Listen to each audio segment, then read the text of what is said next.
नमस्कार, मैं कशिश और स्वागत है आपका मेरे खास प्रोग्राम में। आज का प्रोग्राम मुद्दा आज का में ये बात करेंगे कि आखिरकार प्रियंका गांधी अब कौन सी बड़ी कमान संभालती नजर आएगी। प्रियंका गांधी को देखा जाए तो लगातार मोदी सरकार पर हमले बोलती नजर आ रही है और अपने आप को यहाँ पर कहीं ना कहीं एक स्ट्रॉन्ग कैंडिडेट के रूप में उतारती नजर आ रही है। सबसे पहले देखा जाए वायनाड की सीट को, तो वहां से चुनाव लड़ेगी क्या प्रियंका गांधी, ये सवाल बना हुआ है। या फिर अमेठी से चुनाव लड़ेगी या फिर रायबरेली से चुनाव लड़ेगी, तमाम तरीके के सवाल यहाँ पर बने हुए हैं। दूसरा सवाल ये, क्या अब यहाँ पर राहुल गांधी तो पीएम का चुनाव नहीं लड़ सकते, तो क्या यहाँ पर प्रियंका गांधी को आगे कर देंगे मल्लिकार्जुन खड़गे या फिर सोनिया गांधी। अब यहाँ पर जो बड़ी खबर सामने आई है, पहले उसके बारे में चर्चा कर लेते हैं। जिस तरीके से संसद के बाहर यहाँ मल्लिकार्जुन खड़गे, प्रियंका गांधी और सोनिया गांधी और सारे कांग्रेसी नेता काले कपड़ों में नजर आए और यहाँ पर मोदी अडानी का मुद्दा भी उठाया गया। संसद के बाहर द्रौपदी मुर्मू जो है हमारे देश के राष्ट्रपति, उनके सामने ये मुद्दा रखा। दूसरी बात, यहाँ पर उन्होंने राहुल गांधी की सदस्यता जिस तरीके से भंग की गई है, छीनी गई है, रद्द की गई है, उस मुद्दे को लेकर भी लगातार हंगामा देखने को मिला। पहले जंतर मंतर, फिर राजघाट, उसके बाद यहाँ पर अब संसद की बारी। तो यहाँ पर कहीं ना कहीं प्रियंका गांधी बहुत अहम भूमिका निभाती हुई इसलिए नजर आ रही है क्योंकि मोदी के खिलाफ अब प्रियंका गांधी बोल रही है और प्रियंका गांधी का साफ तौर पर चुनौती दे देना कि अब मोदी सरकार को जो करना है कर ले, मुझ पर जो मुकदमे लगवाने हैं लगवा दे, तो अब देखेंगे कि मेरे साथ क्या होता है। तो इसी बात को लेकर यहाँ पर चर्चा करेंगे, इसी मुद्दे को लेकर कि यहाँ पर अब प्रियंका गांधी कौन सी बड़ी जिम्मेदारी पार्टी में संभालती नजर आएगी। तो कपिल मेरे साथ है।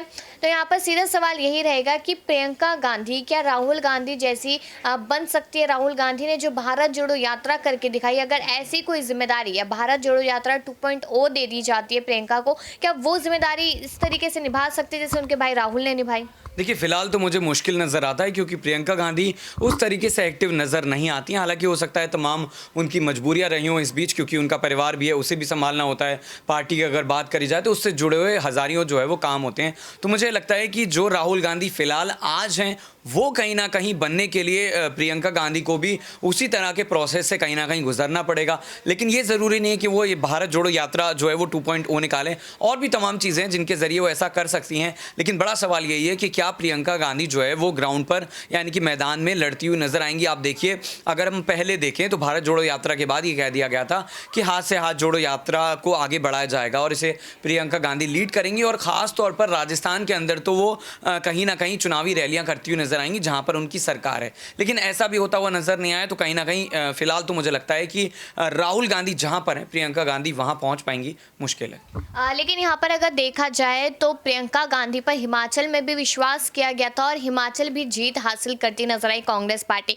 अब जिसको लेकर बीजेपी ये कहती नजर आई कि यहाँ पर थोड़ी ही वोटों से कांग्रेस पार्टी जीती थी, लेकिन शायद कांग्रेस पार्टी के लिए थोड़ी वोट से भी जीतना मुश्किल था, क्योंकि जिस तरीके से हम कांग्रेस पार्टी के हालात देख रहे हैं, तो उस नजरिए को किस तरीके से देखा जाए कि यहाँ पर हिमाचल में जीत प्रियंका गांधी ने ही कराई जब वो मैदान में उतरी।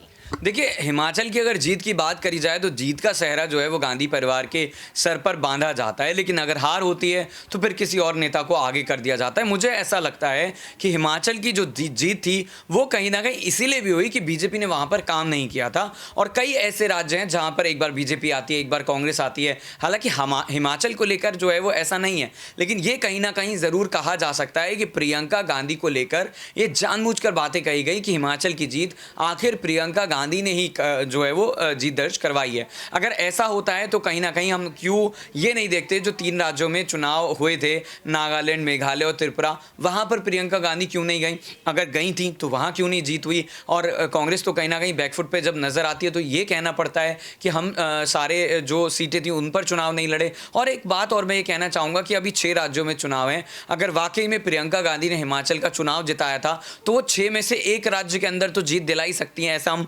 जो है वो कह सकते हैं। और ये भी कहीं ना कहीं देखना होगा कि जो राजस्थान है, जो छत्तीसगढ़ है, जो ऐसी जगहें हैं, ऐसे स्टेट है जो कांग्रेस के पास लगभग पिछले 5 सालों से हैं, तो अगर यहाँ पर अगर सरकार वो रिपीट कर लेती हैं तो मुझे लगता है कि वही बड़ी बात होगी। देखिए, बिल्कुल माना जा सकता है इस बात को, लेकिन यहाँ पर बार बार कहा जाता है कि मल्लिकार्जुन खड़गे ही यहाँ पर प्रियंका गांधी पर कोई फैसला ले सकते हैं। देखा जाए यहाँ पर तो स्टार प्रचारक भी मल्लिकार्जुन खड़गे ने ही उन्हें बनाया था, और साथ ही साथ यहाँ भारत जोड़ो यात्रा में बहुत कम नजर आई, भले ही प्रियंका गांधी गांधी, लेकिन जब भी नजर आई तो लोगों ने जमकर तारीफ की। लेकिन यहाँ पर बीजेपी पार्टी के नेताओं ने ट्रोल भी बहुत किया था प्रियंका गांधी को, जब राहुल गांधी ने अपनी बहन को गले लगाया था, उसको किस तरीके से यहाँ पर दिखाया गया। तो कहीं ना कहीं देखा जाए कि मल्लिकार्जुन खड़गे अब समझ चुके हैं कि एक तो वो खुद अध्यक्ष है और यहाँ पर अभी तक अपनी जिम्मेदारी बखूबी तरीके से नहीं निभा पाए हैं, रिमोट कंट्रोल के नाम से वो अभी भी जाने जा रहे हैं, और यहाँ पर राहुल गांधी की सदस्यता चले जाना तो कहीं ना कहीं उनका एक हाथ कमजोर पड़ जाने वाली बात है। तो क्या इस वजह से वो प्रियंका गांधी को आगे कर सकते हैं और कौन सी जिम्मेदारी के लिए आगे कर सकते हैं? देखिए, अगर प्रियंका गांधी की बात करी जाए तो उन्हें आगे करना इसलिए भी लाजमी है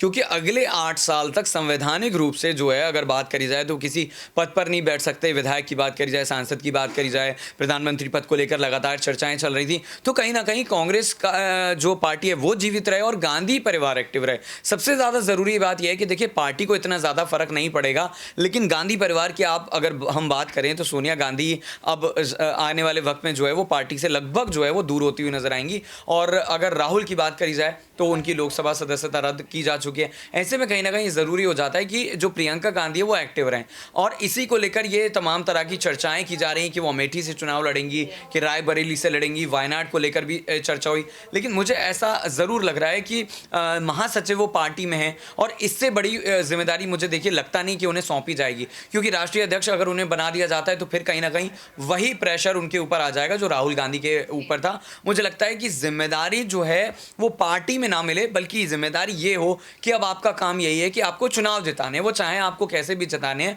चाहे आप मुद्दों को उठाइए, चाहे आप विपक्ष के साथ जाकर बातचीत कीजिए कि विपक्ष आपका साथ दे। तो ये ऐसी तमाम चीज़ें जिनको लेकर खड़गे चर्चा एक करें। आखिरी सवाल रहेगा यहाँ पर कि बार बार अब ये कहा जा रहा है कि राहुल गांधी अगर प्रधानमंत्री नहीं बन पाते तो शायद प्रियंका गांधी को बन जाना चाहिए, और मल्लिकार्जुन खड़गे का इस तरीके से कयास लगाना है कि वो ये कहते नजर आए थे, जो सूत्रों के हवाले से खबर आई, कि क्यों देश में महिला प्रधानमंत्री नहीं बननी चाहिए। तो देखिए, इस बात का जवाब तो खुद ही मैं दे देती हूँ कि प्रतिभा पाटिल भी थी जो यहाँ पर प्रधानमंत्री बनती नजर आई, इंदिरा गांधी भी थी। तो अगर प्रियंका गांधी को ये मौका दिया जाता है तो क्या लगता है कि देश की स्थिति को वो संभाल पाएगी? जिस तरीके से देश में 70 सालों तक कांग्रेस पार्टी का राज हुआ, तब भी जनता परेशान थी, तो क्या प्रियंका गांधी अगर प्रधानमंत्री बन जाती है तो शायद वो समय नहीं देखना पड़ेगा फिर जनता को?